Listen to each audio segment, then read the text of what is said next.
Well, I think, it means the same thing for Beijing at the start as it does for financial markets in the US. It's some certainty. It's a reprieve.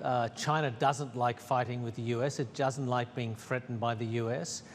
China has many internal problems, but most of all, China is focused on its economy.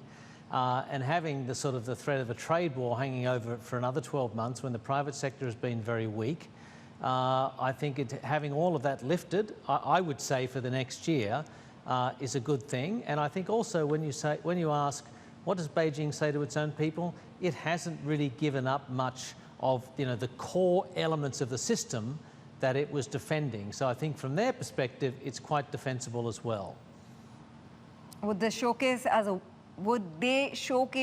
as a win?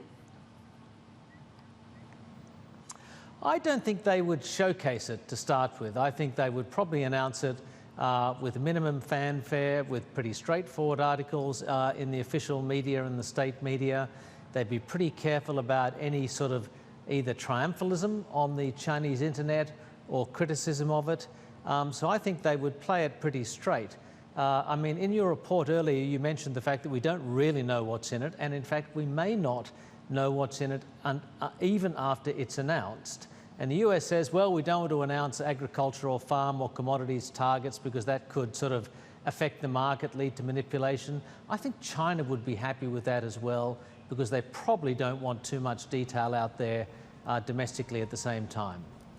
I guess there's more pressure on Xi Jinping, and there's always more pressure on Xi Jinping, like any leader. I think, as we all know, he's got a legion of critics inside China.